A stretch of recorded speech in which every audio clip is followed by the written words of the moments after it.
Shalom, Yashrala. This your brother Dawada, coming back at you with this here truth again. First and foremost, I want to give all praise unto Yahweh, Bahashim, Yahushai, Bahashim, Rachakwadash. Double honors to the apostles and the elders of Great Millstone that taught us this truth and that rule well. And salutation and much love for you, Akim, pushing this truth and sincerity on the four corners of the earth and enduring afflictions to feed and edify the elect. So I want to jump into this here quick little lesson dealing with, basically those that's going to be saved, which is going to be the elect of the children of Israel, of you so-called Negroes, Latinos, and Native Americans. All right. Basically, you're going to basically have to go through this here tribulation. All right. Because, in Christianity or whatever, whatnot, they have this saying where they say post-tribulation or be delivered before or after these problems, And what's in the minds of a lot of these Christians, and which goes into that whole philosophy or whatever, whatnot, is basically you're going to be taken up out of this before the, before destruction or whatever, whatnot, or before the tribulations that you have to go through, which is known as Jacob's trouble. All right. But nevertheless, one of the reasons that they tell you that is, going along with this, what I call Crowley Christianity. You go into Aleister Crowley and the things that he, when you go into him, you'll understand about Crowley Christianity. But the basis of it all is what? Do thou wilt. Do whatever you want to do, just like they tell you about with the story of Jesus, You can do whatever you want to do, just as long as you when you're on your deathbed or you're about to die, just say, I believe in Jesus Christ. Or I accept Jesus Christ as my personal Lord and Savior. You just got to say that on your deathbed, and everything that you've done before that, it's all good. But nevertheless, they tell you these things, but then, it takes the fear of the Lord up out of you. So, you just like, oh, I can just repent at the last minute. Everything is all good, But nevertheless, or with that pre-tribulation, they're going to be delivered before the tribulation, more or less to say, it's like, oh, well, we're not going to see no judgment. We're going to just live good right now, live it up right now. And then when the Lord is coming down to bring judgment, we're going to be up out of here anyway. We're going to be exempt from all these things anyway, But nevertheless, actually going into the scriptures, the men of the Lord are going to be exempt from this here judgment. But nevertheless, they're going to be going through the same thing, For a quick example, you walking down the street and it's storming outside. You getting soaking wet, right? But now just imagine you going down the same street, the same storm coming, but you inside of a vehicle, Now you're not getting wet. You still going through the storm, but yet you inside of a vehicle. You're not you got that hedge around you. You protected from the outside elements. That's pretty much what it's going to be like. All right. So we're going to jump into the scriptures and back this up, Lord willing. And we're going to just hit a couple scriptures, and Lord willing, you be edified with that. All right. So we're going to start here in the book of Matthew 24, and I'm going to go to verse 21. It says, "For there shall be great tribulation, such as there was not since the beginning of the world, no, nor even ever shall it be." All right. So, hey, look, these are the times that we're coming into where things are getting worse and worse and worse. It's going to be the worst time in the whole world. All right. Verse 22, and except those days be shortened, there shall be no flesh saved, but for the elect's sake, those days shall be shortened. And call halal Yahweh Bashim Yahushua for that, man, because, hey, man, looking at the times that we living in, man, hey, we can't go on much more longer like this, man. Things are just to its worst right now, But let me go from there to the book of Jeremiah, all right? Because right there we just read in the New Testament that there's going to be a day like never before, all right? So let's go over to the book of Jeremiah. This is Jeremiah chapter 30. I'm going to start at verse 5. "For thus saith Yahweh, we have heard a voice of trembling, of fear, and not of peace." All right? Because, again, with this Crowley Christianity, they teach you all peace, love, and happiness. Everything is all good, Right now in those churches, they preaching the prosperity doctrine. Just come to church, pay your tithes, and God gonna make you rich. Everything is all good. God's about to bless America. Everything's about to be popping, right? So it says, "For thus saith Yahweh, we have heard a voice of trembling and of fear." So, like, if you actually listen to us comparably to these people in these Christian churches or whatever, whatnot, an unlearned person would say, oh, we always talking about negativity or fear and so on and so forth. But that's what the Lord is bringing, is straight judgment. Death and destruction is coming, right? But what you want, like scripture also say, they say prophesy unto us smooth things, They want to hear, about peace and love and prosperity. They don't want to hear about what's really coming, man. All right? That's just like these people out here in the world. You'll hear them talk about, like, hey, man, if I got AIDS or if I got an STD, I don't want to know about it. Just fuck that. I'm like, bruh, you know what I'm saying? Like, you run from your issues or whatever, whatnot, because why? It's too much for you to handle. All right. So you rather hear about lies and stuff and just let your demise just sneak up on you and catch you like a thief in the night? Come on, man. Verse 6, because really in this here situation, dealing with knowing that all this here trials and tribulation and death and destruction is coming, what can you do if you know about it ahead of time, right?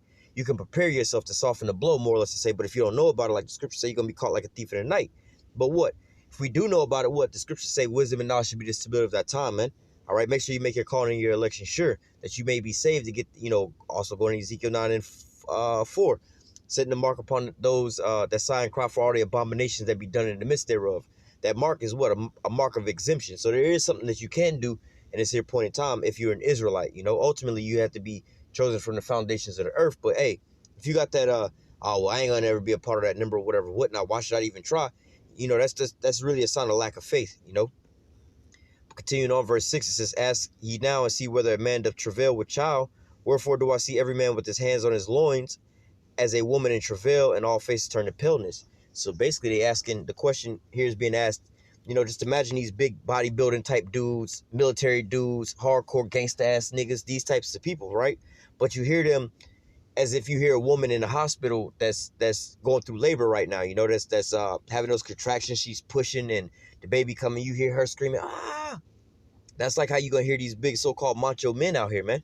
Why they scream? We're not talking about your simp, your soft dudes, your beta males, your the community people. You know what I'm saying? We're not talking about these people screaming like that. We talking about these real hardcore gangsta ass niggas. The ones that done seen some stuff, then got a couple bodies or whatever, whatnot, and they ain't really fazed by a lot of stuff, man. But in this point in time, man, all these different calamities gonna be a time like never before, man. All right, so they gonna be out here screaming like women in labor pains,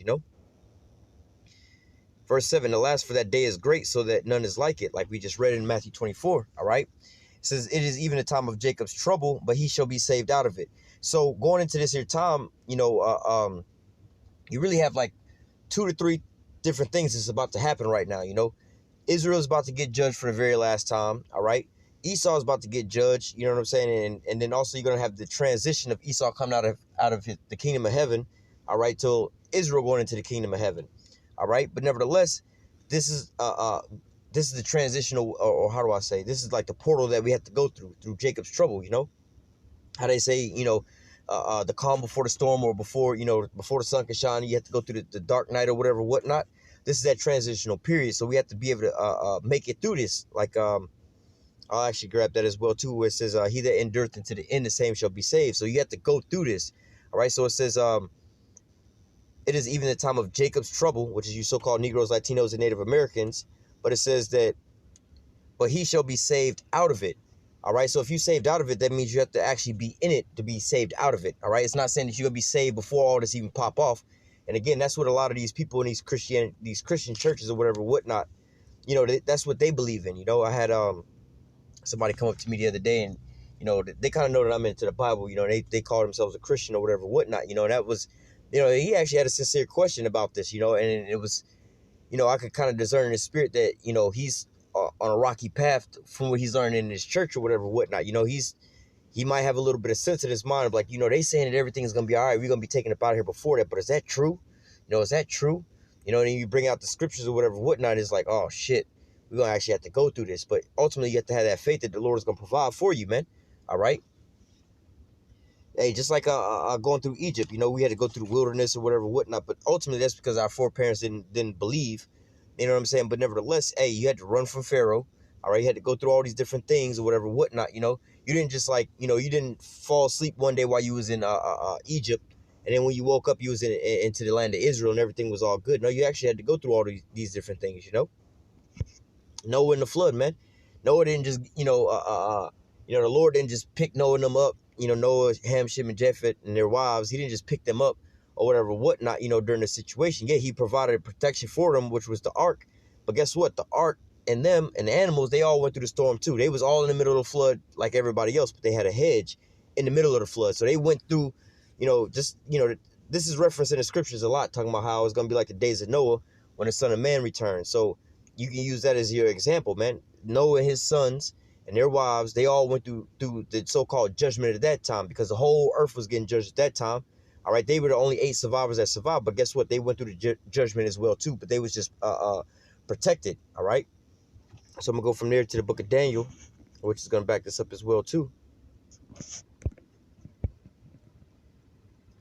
This is Daniel 12:1, And at that time shall Michael stand up, that great prince was standing for the children of thy people. All right. So look, the Lord is going to send, a way out for us, man. All right. He's not going to just leave us out here. All right. It says, and there shall be a time of trouble such as never was since there was a nation, even to the same time. So here, keep reiterating, like, yo, time's going to get worse than it's ever been. So yeah, we letting you know about these times. So what was the point of even, giving this here out if we're not going to be here anyway? If the Lord could have just said, hey, look, endure it up until the time when I come and deliver y'all, and then you're going to be delivered up out of this thing, and then you're going to watch everybody else be destroyed. Ultimately, that's what's going to happen when it comes time to Babylon the Great being destroyed, being turned into the nuclear, nuclear pile of ash. All right, because when you go into that, that whole scenario, which I've done videos on this in the past, that when those missiles are raining down, it's going to be simultaneously as the elect is being beamed up. That's why the scripture say in an instant, in the twinkling of an eye, we're going to be changed. All right, not all of us are going to basically die on this side. Some of us are going to actually be translated on this here side, man. All right, but it says, and there should be a time of trouble such as never since there was a nation, even to that same time. And at that time, thy people, which are the Israelites, and mainly the elect, the 1/3 and 144,000, all right, and thy people shall be delivered, all right, everyone that should be found written in the book, all right. So look, this is going to be the same thing. This is reiterating the same thing. You're going to be going through this here tribulation, all right, through Jacob's trouble, all right, but you're going to be delivered up out of Jacob's trouble, meaning you have to be in Jacob's trouble to be delivered out of it, just like here in Babylon. Right, the Lord said he's going to deliver you up out of Babylon. Guess where you have to go? You have to go to Babylon to be delivered out of Babylon. You can't be living in, let's just say hypothetically, Medo-Persia.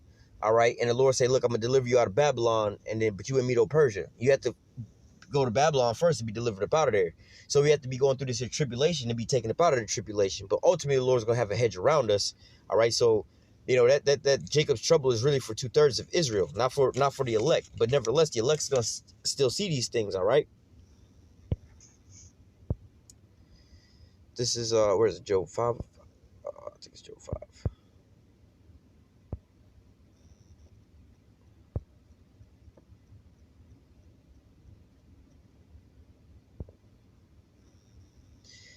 This is Job 5 and 19. It says, he shall deliver thee in 6 troubles, yea, in 7 there shall no evil touch thee.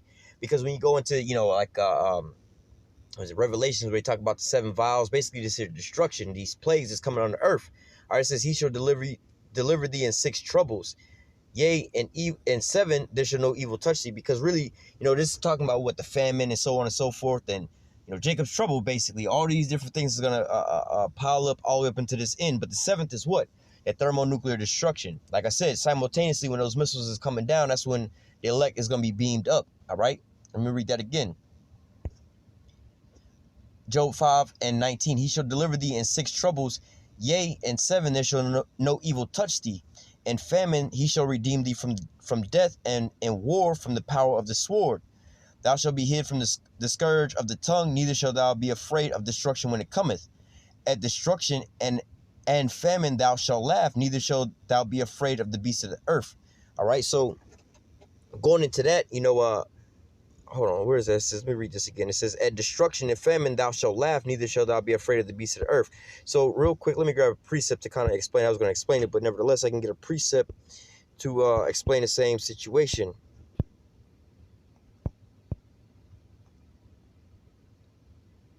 Really, I can, let me come back to this. This is Ezekiel 9 and 4 and 5. Well, we'll read it all the way through. Ezekiel 9 and 4 says, and Yahweh said unto him, go through the midst of the city, through the midst of Jerusalem, and set a mark. All right, let's go into this here word mark real quick. All right, which is tawa. Right, and a proper pronunciation. It says a desire a mark or a mark as a sign of exemption from judgment. All right, so this is going to be, basically like in the scripture say, wisdom and knowledge should be the stability of that time. All right, this is the Lord putting a hedge on you because why? You were faithful unto the Lord. You did the Lord's work, But it says verse 5. Oh, Salah, let me go back. It says verse 4. And Yahweh said unto him, go through the midst of the city, through the midst of Jerusalem, and set a mark upon the foreheads of men that sigh and cry for all the abominations that be done in the midst thereof. All right, so this is the elect. The Lord is saying, hey, look, man, put that mark of exemption onto them. Verse 5. And to the others he said in my hearing, go ye after him through the city and smite, let not your eyes spare, neither have ye any pity. So again, this is going into what? Jacob's trouble right here, right? Now this whole thing here is only talking about Israelites. This is the divide between the 2/3 and the 1/3. The 1/3 and 144,000 going to get that mark of exemption. All right. Like you can read that in Revelation 7. Let me just touch on that real quick. All right. So Revelation 7, it says, and after these things I saw four angels standing in the four corners of the earth, holding the four winds of the earth, that the wind should not blow on the earth, nor the sea, nor any tree. And I saw another angel ascending from the east, having the seal of the living power, and he cried with a loud voice to the four angels to whom it was given to hurt the earth. So going into this, let me keep reading. Verse 3, saying, hurt not the earth, neither the sea, nor the trees, so we have sealed the servants of our power in their foreheads. Going back to Ezekiel 9 and 4, that mark, all right? Giving them that wisdom and knowledge, which is going to be the stability of that time, and building them up, giving them that faith, all right? But nevertheless, it says, verse 3 again, saying, hurt not the earth, neither the sea, nor the trees, so we have sealed the servants of our power in their foreheads. So they have to have that mark of exemption to be able to get through these things, all right? But going back to the book of Isaiah,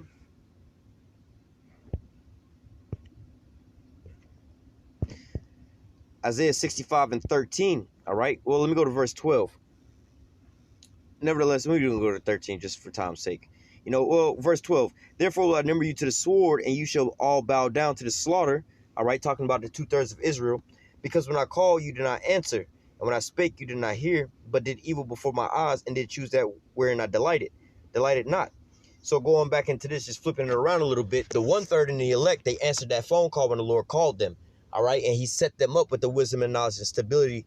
The wisdom and knowledge to be the stability of their times in this here point in time that we coming through, giving them that mark of exemption. But the 2/3, they rejected that phone call. They kept sending it to voicemail, all right?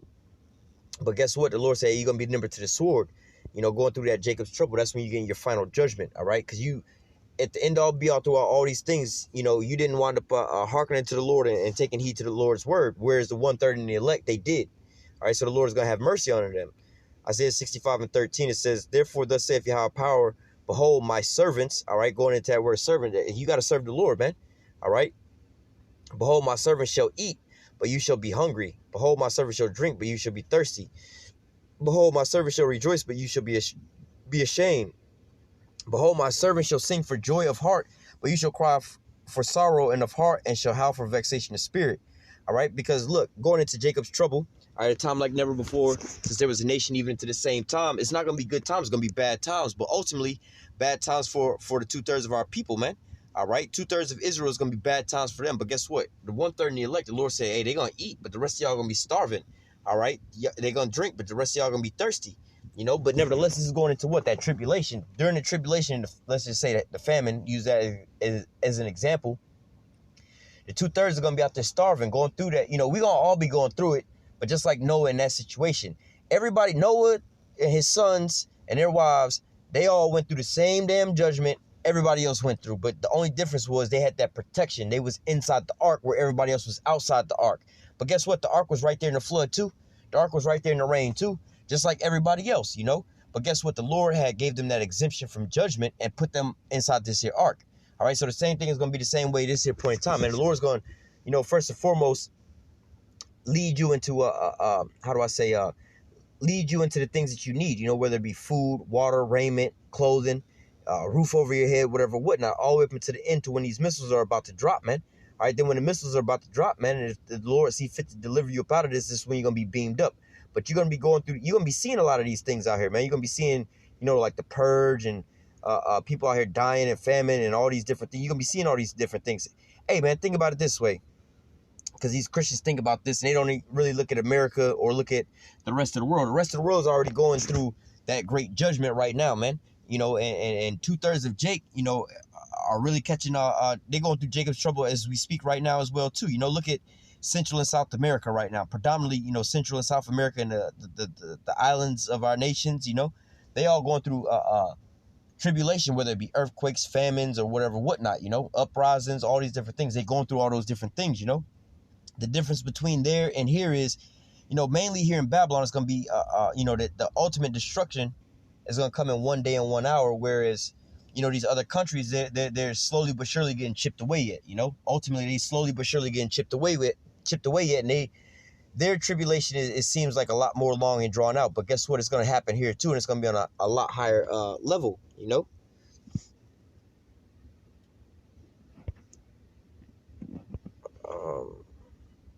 Let me see where, you know what, I'm going to just close out with this. I quoted this earlier. This is Matthew 24 and verse 12, I think. No, verse 13. This is Matthew 24 and 13. But he that shall endure unto the end, the same shall be saved. So you have to endure all the way into the end of this thing, man.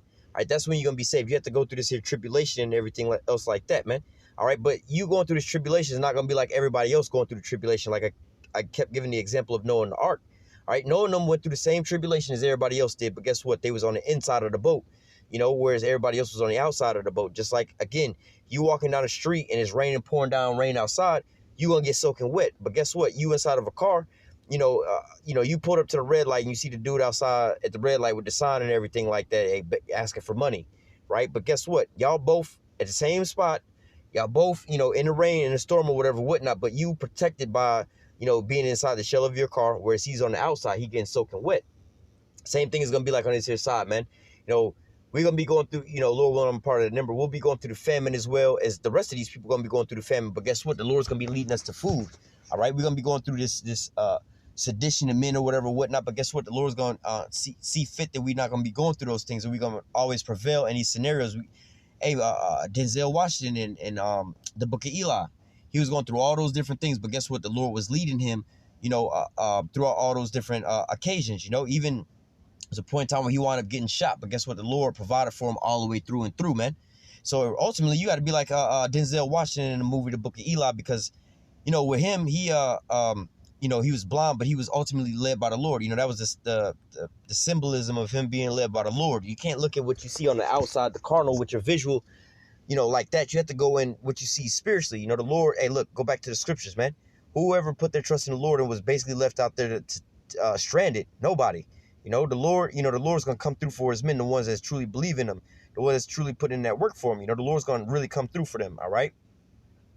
So, I'm going to go ahead and close out with that. Lord willing, this here lesson was edified into the elect, you know, and Lord willing that, you know, this here question or this here video answers those types of questions. Because, you know, you do have some people that wonder, you know, especially if you're newly coming into this, are we going to have to go through this or we going to have to go through that, you know? But ultimately, this should be something that's going, how do I say, put fear into your heart to make you move towards the Lord, to serve the Lord, to catch this here mark of exemption. You know, you're not going to just go walk your way into the kingdom of heaven and not have to do no kind of work or nothing like that, man. You're going to have to do something. Let me go back to this because I forgot how it was quoted. But in Ezekiel 9 and 4, it says, and Yahweh said unto him, go through the midst of the city, through the midst of Jerusalem, and set a mark upon the foreheads of the men that sigh and cry. That wasn't the precept I was looking for. Which one was it? It might have been Isaiah 65. This is Isaiah 65. Yeah. Isaiah 65 and 13. Therefore thus saith Yahweh power, behold my servants. All right, going back into the Lord's servants. They shall eat, but you shall be hungry. All right, who is the you? The ye. The ye is the ones that didn't serve the Lord. So you have to basically be the Lord's servant and diligently serve the Lord and enduring to the end. Then you're going to be saved. You're going to be delivered up out of these different things, man. All right, because, hey, as we read it here, it says, we read this one more time. Therefore, thus saith Yahweh power, behold, my servant shall eat, but you shall be hungry. Behold, my servant shall drink, and you shall be thirsty. Behold, my servant shall rejoice, but you shall be ashamed. So talking about eating, they're going to be hungry. You're going to be fed, basically.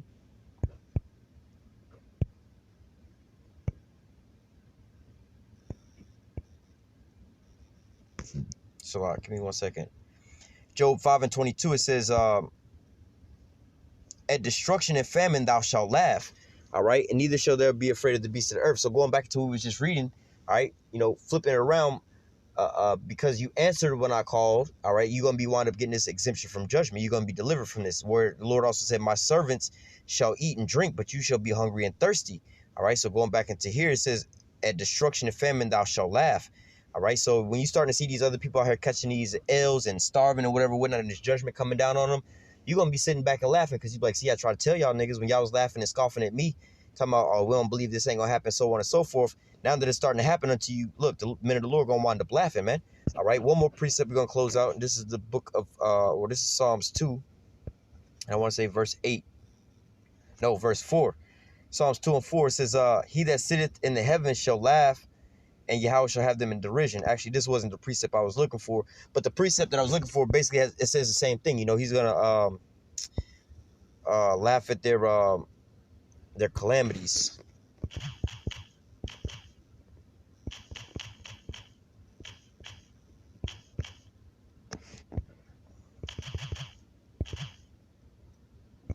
Con. This is Proverbs 1 and 26. I also will laugh at your calamity. I will mock when your fear cometh. All right, because why?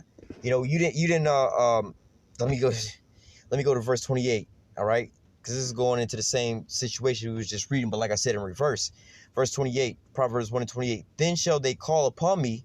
All right, like we just read in Isaiah 65. When I called upon you, you ain't answer. All right, verse 28 says, then they shall call upon me, but I will not answer. They will seek me early, but shall not find me. All right, and then what's going to happen? Verse 26, I will also laugh at your calamities, and I will mock when your fear cometh. All right, because look, the Lord was reaching out to you, trying to have mercy unto you, and you just kept rejecting that. So when you call unto the Lord, he's going to reject you, man. All right, but nevertheless, all in all, those that serve the Lord, and those, you know, the servants of the Lord that the Lord found, you know, that they chose from the foundations of the earth, they're going to want to be protected, but ultimately they're going to have to go through these things too. They're not going to be, how you say, beamed up, you know, before all these things happen. No, we're going through them right now, man. All right, not really as much here in America as a lot of these other Central and South American countries, but nevertheless, you're going to have to wind up having to go through these things, but the Lord's going to deliver you up out of these things, all right? So I'm going to go ahead and close out with that. Lord, when this here lesson was edified into the elect. Until next time, I say, call halal Yahweh, Bahashim, Yahweh Shai, Bahashim, Rakakwadash. Double honor to the apostles and the elders of great millstone that taught us this truth and that rule well. And salutation and much love for you, I can push in truth and sincerity in the four corners of the earth, and enduring afflictions to feed and edify the elect. Until next time, I say, stay strong and shalom.